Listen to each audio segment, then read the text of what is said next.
بسم اللہ الرحمن الرحیم۔ السلام علیکم ورحمۃ اللہ وبرکاتہ۔ ناظرین گرامی، آج کی ویڈیو ایک ایسی مشین کے بارے میں ہے کہ جس نے یورپ کو عروج اور ترقی تو دی مگر مسلمانوں کو جہالت اور زوال کے سوا کچھ نہ دیا۔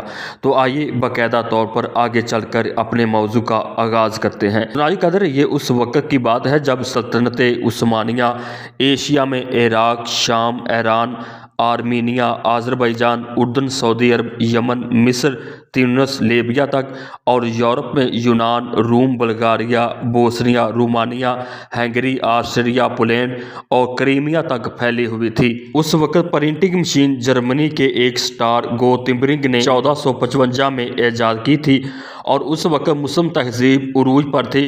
جب اس مشین پر قرآن اور اسلامی کتابیں چھپنے لگیں تو ایک طرف مذہبی حلقے نے یہ فتویٰ جاری کر دیا کہ یہ مشین بدعت ہے، اس پر قرآن اور اسلامی کتابوں کا چھاپنا حرام ہے، اور عثمانی خلیفہ سلطان سلیم اول کی طرف سے بھی مکمل طور پر پابندی عائد کر دی گئی، اور یہ پابندی تمام مسلم ممالک پر تقریباً 365 سال تک برقرار رہی۔ اب ہاتھ کے لکھے نسخے اور پرنٹنگ مشین کا مقابلہ کیسے ہو سکتا تھا؟ دوسری طرف مغربی ممالک نے کتابوں کی دھڑا دھڑ فراوانی سے پرنٹنگ مشین پر چھپائی نے مغرب کو جدید علوم سمندر بنا دیا اور مسلم تہذیب کو ایک بنجر سوچ کے جوہر میں تبدیل کر دیا۔ بعد ازاں جب مسلمان جاگے تو اس وقت مسلم امہ اپنی فکری بینائی کھو چکی تھی۔ آخرکار 1817 کو یہ فتویٰ اٹھا لیا گیا، لیکن ان پونے 400 سال کی پابندی نے مسلم تہذیب کو عقیدوں کا ذہنی غلام بنا دیا اور از خود سوچنے کی صلاحیت سے بھی محروم کر دیا۔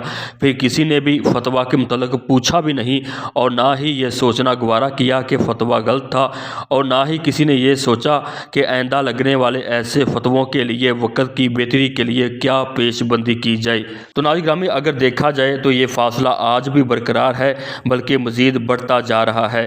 حیرت کا مقام ہے کہ مسلمانوں کو ذرا برابر بھی اس تہذیب زیاں پر ملال نہیں ہے، اور نہ ہی یہ باتیں تاریخی نصاب میں پڑھائی جاتی ہے تاکہ نئی نسل سابقہ غلطیوں سے سبق سیکھ سکے۔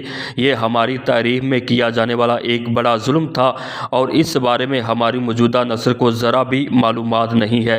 یہ کوئی ایک فتویٰ نہیں تھا بلکہ سائنس کی ہر ایجادات پر اس طرح کے کئی فتوے جاری کیے گئے، بعد میں وہی لوگ اس سے فائدہ اٹھانے میں سب سے آگے ہوتے ہیں۔ تو ناظرین گرامی، آج لاؤڈ سپیکر کی مثال ہمارے سامنے موجود ہے۔